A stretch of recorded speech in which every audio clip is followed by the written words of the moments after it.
भाजपा को ख़त्म करने की रणनीति भी चल रही है और भाजपा के जो कर्मठ कार्यकर्ता है उनको भी ख़त्म करने की रणनीति चल रही है। हमने एक हाँ, उन्होंने मेरी कुर्सी भी काटी, मेरी टिकट भी काटी और ये उम्मीद राजन नाइक जी से नहीं थी। और लेकिन सोचते कर कुछ और बैठे राजन नाइक जी। टिकट के लिए उन्होंने सत्यनारायण भगवान का चूरण सबको बांटा। हाँ, लेकिन चना अमृत किसी और को मिल गया।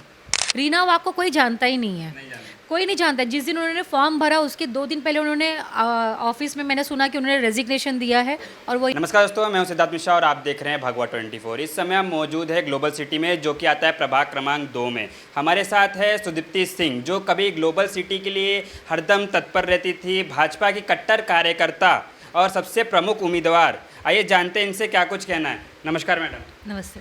क्या कुछ कहना है, भगवा के बदले वाइट आ गया है?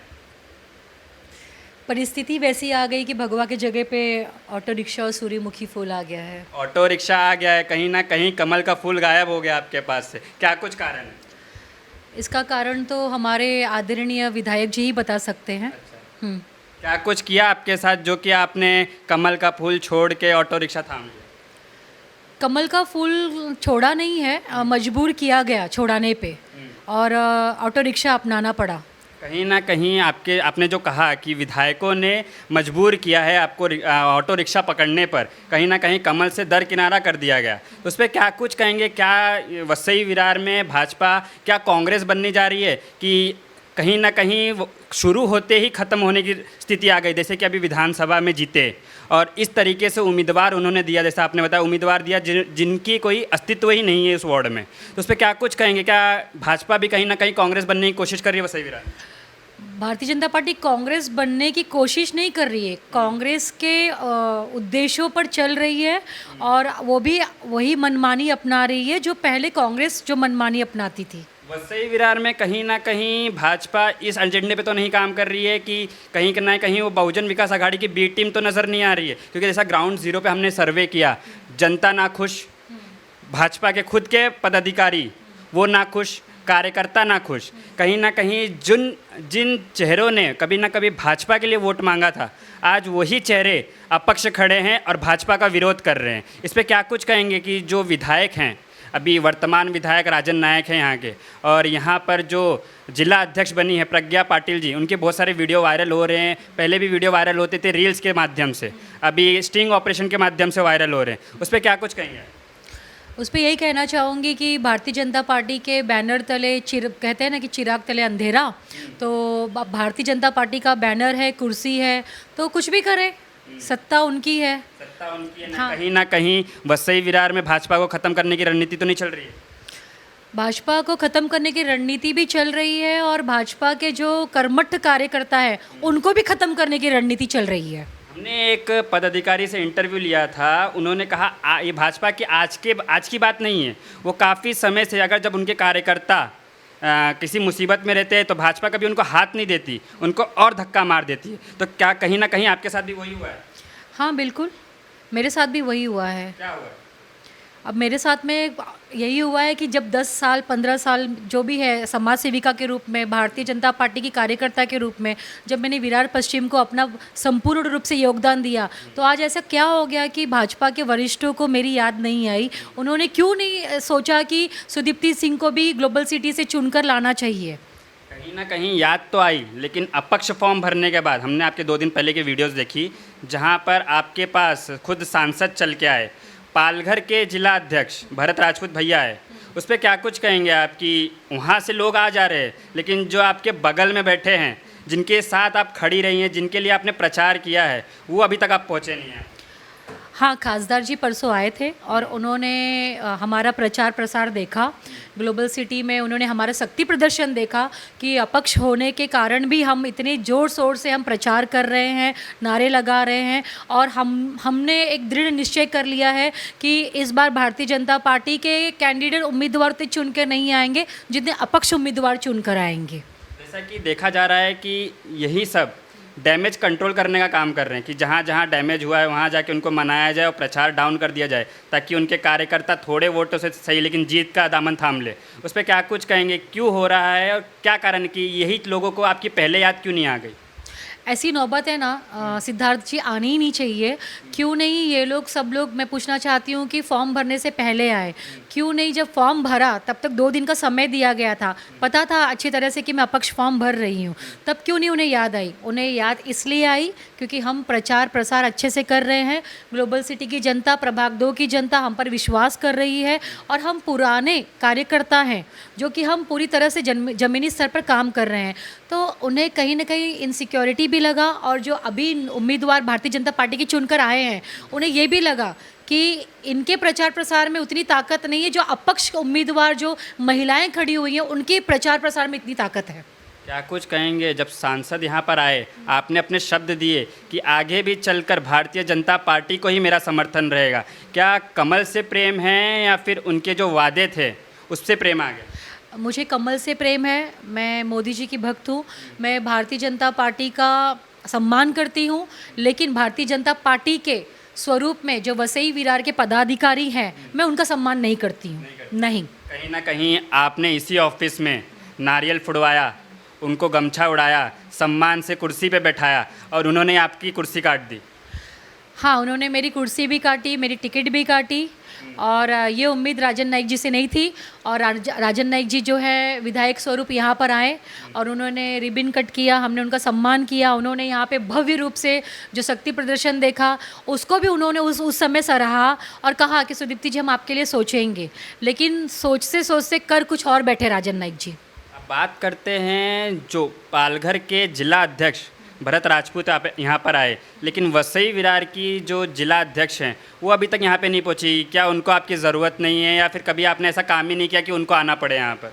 नहीं, हमारी जो जिला अध्यक्ष वर्तमान की हैं इस समय वो अपने खुद के टिकट में और नगर सेविकी के प्रचार प्रसार में है, तो उन्हें एक जिला अध्यक्ष होने का उन्हें पता ही नहीं है कि उन्हें क्या जिम्मेदारी निभानी चाहिए। क्योंकि मेरे तो ये समझ में ही नहीं आता है कि जिला अध्यक्ष भी एक ही इंसान को बनाया है, टिकट भी उन्हीं को दिया हुआ है, तो हर एक चीज़ एक ही इंसान को क्यों दिया जा रहा है? अगर वो जिला अध्यक्ष का जिम्मेदारी निभाती तो वो आज पूछती, उन्हें पता था अच्छी तरह से भली भांति से कि मैं इच्छुक हूँ और वो जानती थी कि जो लोग सच में कर्मठ कार्यकर्ता हैं उन्हें चुनकर लाना चाहिए।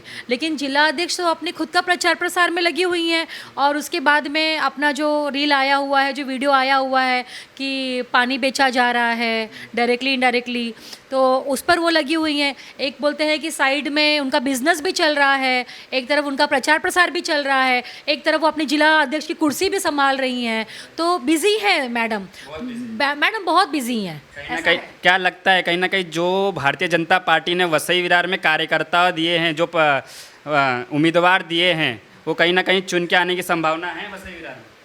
वो तो 16 तारीख के बाद पता ही चल जाएगा। लेकिन as a Bharatiya Janata party के कार्यकर्ता आपने सारे कार्यकर्ताओं के साथ बैठे हैं, आपने सबके विचारधारा देखी है, जिस विचारधारा से यहाँ पे टिकट बांटी गई है, क्या कुछ लगता है कहीं ना कहीं कुछ पैसों की लेन देन या फिर अपनापन दिखाने के चक्कर में ये सब टिकट वितरण हुआ है?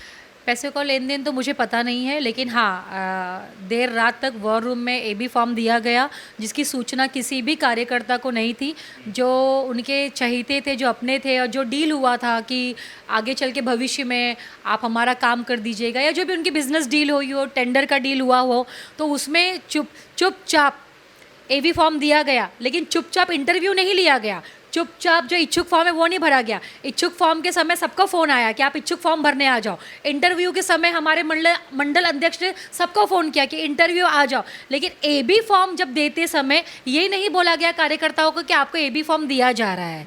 और कहीं ना कहीं इसमें कुछ ना कुछ भ्रष्टाचार है, और उस भ्रष्टाचार का समाधान और जो इंक्वायरी बैठी है वो ऊपर के लेवल तक गई है। आज नहीं तो कल सच्चाई सामने आ जाएगी। मेरा एक सवाल है कि जैसे कि आप अपक्ष खड़ी हैं और आपके जीतने के चांसेस ज़्यादा हैं यहाँ पर, क्योंकि आपने ग्राउंड लेवल पर यहाँ पर काम किया हुआ है। अगर आप जीतते हैं तो महापौर का चेहरा चुनने का मौका मिलेगा, और आपने शब्द दे दिए हैं यहाँ के सांसद को कि हम भारतीय जनता पार्टी के साथ ही रहेंगे। कहीं ना कहीं आप वापस घूम फिर के वही भारतीय जनता पार्टी के और उन्हीं के महापौर को बैठाने के लिए अपना योगदान देंगे? नहीं, मैंने शब्द ये दिए हैं कि मैं चुनकर आऊँगी तो मैं भारतीय जनता पार्टी के साथ रहूँगी, लेकिन मैंने ये शब्द नहीं दिया है कि महापौर कौन चुनकर आएगा। कहीं ना कहीं इस पे सवाल है कि अपक्ष जो भाजपा के पुराने कार्यकर्ता हैं, अगर अपक्ष चुन के आते हैं तो बीजेपी को समर्थन पे अभी भी क्वेश्चन मार्क लगा हुआ है। देखिए, अपक्ष उम्मीदवार हूँ, जो इस समय मेरी मदद करेगा, जो मेरे लिए खड़ा होगा। मैं सोचूंगी उस समय कि महापौर किसको चुनकर लेके आना है। अब सवाल ये रहेगा कि आपके सामने बीजेपी के कार्यकर्ता जो नए आए हैं या फिर काफ़ी समय से काम कर रहे हैं, उन्हें उनमें ऐसी क्या खूबी देखी राजन नायक ने जो उन्हें टिकट देके आपको दरकिनारा कर दिया गया? जैसे कि आपके सामने जो है, आप उनके बारे में बताइए, क्या कुछ था उनमें क्वालिटी जो आप में नहीं थी? राजन नाइक जी, जहाँ तक मैं उनको 10-12 साल से जानती हूँ, वो दिखाने के लिए उनका व्यक्तित्व बहुत सरल है और बड़ा ही नरम भाव का है, लेकिन वो जो चीज़ ठान लेते हैं, जो दिमाग में वो रख लेते हैं, वो भूलते नहीं हैं।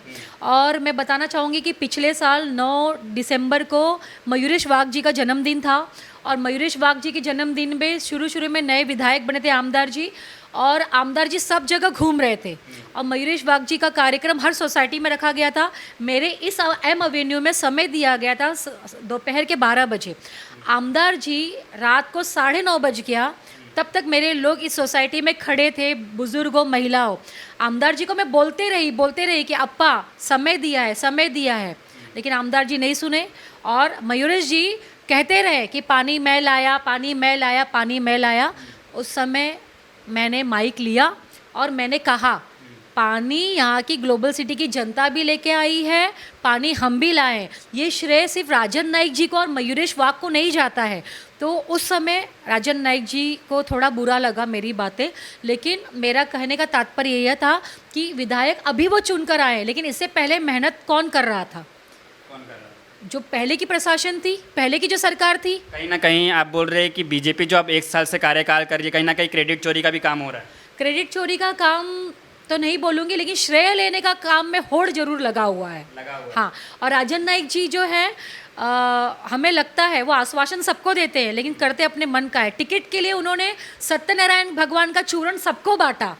हाँ, लेकिन चना अमृत किसी और को मिल गया। ठीक है, आप अपक्ष उम्मीदवार हैं यहाँ से, क्या कुछ आपका पहले का एजेंडा था जो भारतीय जनता पार्टी में रहकर ही आप ग्लोबल सिटी को दे सकती थी? अब अपक्ष में हैं तो क्या कुछ नई परेशानी आपको फेस करनी पड़ेगी वो सब सुविधा देने के लिए? परेशानी किस बात की? अगर मैं नगर सेवक चुनकर आती हूँ तो मैं अपक्ष उम्मीदवार हूँ और कैंडिडेट रहूँगी मैं, और जो बाकी के नगर सेवकों को जो अधिकार रहेगा, रिस्पॉन्सिबिलिटी रहेगी, वो मेरे पास भी रहेगी। ना कहीं महापौर दूसरी पार्टी का होगा तो भी परमिशन लेने में दिक्कत नहीं आएगी? क्यों आएगी? सच्चाई का काम करने के लिए जो महापौर सच्चाई से आपने काम किया है भारतीय जनता पार्टी में, सच्चाई के बदले वाइट पट्टा आपके पास है, क्या कुछ कहेंगे? सच्चाई काम आ रही है? सफ़ेद रंग जो है वो शांति का प्रतीक है और सच्चाई का जो है एक चिन्ह है, और जो मैंने पट्टा जो मैंने पहना हुआ है, और ये पट्टा नहीं है, अब इस समय वो एक चिन्ह है और इस चिन्ह के मुकाम पर ही मैं इलेक्शन लड़ रही हूँ। क्या कुछ कहेंगे जो भारतीय जनता पार्टी से आपने निकल के ये ऑटो रिक्शा पकड़ा है, ये ऑटो रिक्शा में क्या क्या सुविधा ग्लोबल सिटी को बांटी जाएगी? ऑटो रिक्शा के चिन्ह पर ग्लोबल सिटी में सबसे पहले मैं निशुल्क परिवहन जो सेवा है यहाँ के लोगों को मैं वह दिलाऊंगी। उसके बाद में यहाँ पे प्लेग्राउंड नहीं है, 2 प्लेग्राउंड यहाँ पर होगा।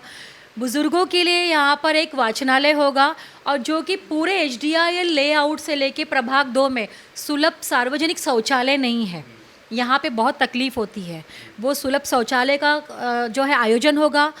यहाँ पे एक ही बीट चौकी है, 4 बीट चौकी यहाँ पे होगी, ताकि किसी को भी कोई भी समस्या होती है तो वो एक ही बीट चौकी में ना जाए। 4 बीट चौकी होगा, जो एरिया रहेगा ग्लोबल सिटी का, HDIL का फेज़ 1 का फेज़ 2 का, वो बढ़ जाएगा। यहाँ पर जैसा आपने देखा कि काफ़ी सोसाइटियों में एक मांग उठ रही है कि हम पूरे सोसाइटी वोट देने के लिए तैयार है, लेकिन एफिडेविट पे लिख के दीजिए कि जो काम करने वाले हैं वो एफिडेविट पे लिख के दीजिए। क्या आप तैयार है उसके लिए? हाँ, बिल्कुल मैं तैयार हूँ, और यहाँ के लोगों ने भी जो ये अभियान चलाया है कि वोट वही मांगे जो काम करके लिखित रूप से देगा, क्योंकि हर बार मुँह ज़बानी बोलकर लोग पलट जाते हैं। इस समय वो रिसीविंग कॉपी रहेगा। अगर मैं उम्मीदवार हूँ, मुझे कोई कॉपी दे रहा है, मैं साइन करके बाकायदा उसका CC जो कॉपी है मैं सामने वाले को दूंगी, और अगर मैं पलटती हूँ तो जो सामने वाले जो हैं वो मैं मुझसे पूछ सकते कि मैडम आपने ये लिख के दिया था, आपने ये पूरा नहीं किया है। लेकिन कहीं ना कहीं भारतीय जनता पार्टी इससे अपने एक कदम पीछे लेते हुए नज़र आ रही है, ऐसा क्यों?